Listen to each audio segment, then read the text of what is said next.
folks. My name's Mark Bixby, RKC Team Leader, PCC instructor and MoveNat instructor, as well as co-owner of DKB Fitness in Santa Fe, New Mexico. Today's the first video in a series of 4 videos about the importance of hip mobility, active and dynamic hips, and also about the importance of working the areas, tight tissues and joints around the hips that may be sort of putting the brakes on any advance in terms of your hip mobility and hip dynamic action. So as you can see, I'm sitting on my knees at the moment, and a couple of years ago, you may have read the post, but a couple of years ago this position would have caused me a lot of pain and discomfort, and I couldn't hang out here at all. And now I've got the position in a very relaxed manner. It feels really good. And I just want to illustrate a point that oftentimes our hip bindedness is a result of the tightness of other tissues surrounding. So if I step into the sort of traditional RKC hip flexor stretch, and I get people to really want to open up the hip flexors here, what I often find with my clients, especially male clients, is that they're so tight in their quads, they don't feel the stretch here. It becomes a quad stretch. And so I'm going to encourage those people today to start working on their knee sits so that they can basically loosen up the tissue downstream of the hips. Now, to do this, I think pretty much anyone can do it unless you've had some serious knee surgeries, replacements, etc. And it just takes a little time and patience. So the first thing that we're going to do in our knee sit is give ourselves a prop in front, maybe not put our heels down on our butt, and just kind of get used to taking the weight through our hands and not putting so much weight on our ankles, knees, legs, all right? From there, I'll move these out of the way. I'll put my hands on the floor. Just take a little bit more weight through my backside, but still taking a lot of weight through my hands so I can support myself in this position. As I move on from here, I'm going to come back.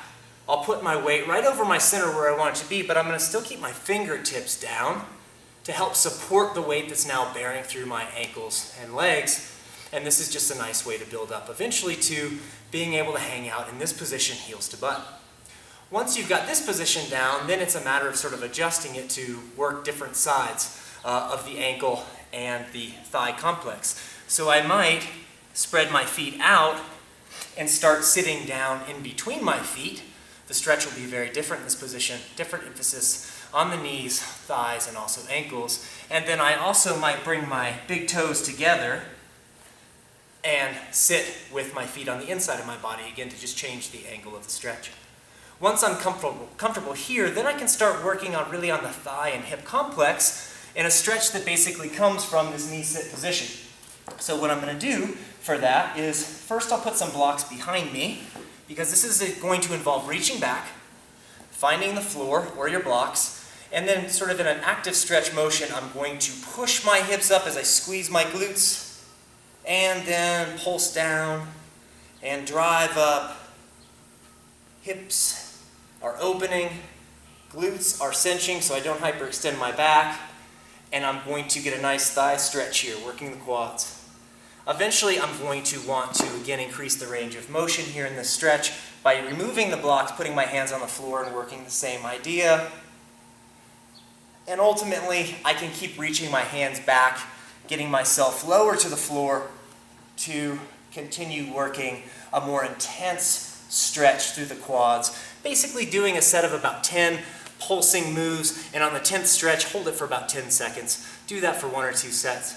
And then, after I've done that stuff and really opened up my quad complex a bit, then I can come back more to the traditional RKC style hip flexor stretch, and my thighs shouldn't put the brakes on my hips at this point, and I should really be able to open up this hip flexor complex. One thing that I like to do to just tweak this move a wee bit and work the hip and leg in a little different way is to internally rotate the hip by basically swiveling the shin outward. If you've never tried the hip flexor stretch in this position, try that with the hip internal rotation, and it'll work a little bit different part of the hip. And then finally, last stretch on the floor here, I'm going to get in a deep lunge position with the knee down, foot forward, and the toes flexed into the floor. And then what I'm going to do from this position is I'm going to try to push my heel back without bringing my shoulders up. So what you'll see is people kind of doing this sort of thing. But I want to find my length here through the hip flexor complex by not bringing my shoulders up. So I want to lengthen by pushing my heel back and staying as low as I can, and it's going to look like this. I drop the knee down, I push back, I try to keep the shoulders down as best I can, And again, I work about 5 reps in this fashion, and then I hold the 5th rep for time, and I do the other side. The last stretch that we'll do today is more integrative of the whole body, and I just want to show that what starts as a very simple stretch on the floor, very safe, can become much more integrated in terms of the whole body, but still with the hips as a central focus. So what I'm going to do is step my right foot forward, and my left foot is back underneath my hip. And then all I'm going to do from this position, keeping a soft knee, grab my hands, and I'm going to do a back bend, but my focus is going to be keeping this hip extended and this butt cheek really turned on. So this is not so much a back as a hip stretch. All right? So I'm going to focus on the hips and not the back. I'm going to reach back. And then I'm going to come forward, and I'm going to do a hip hinge, come down and touch the other toe, put that foot back down, come back, open up the hip, and back down. And I like to do about 5 of those on each foot, and when I've done that entire complex, I've really got myself ready to go, or I can use this as a cool down as well, and in the end, open up all of the tissues, not just the hips, but the hips are at the center of it all. Thank you, and tune in next time when I go into more dynamic hip motions.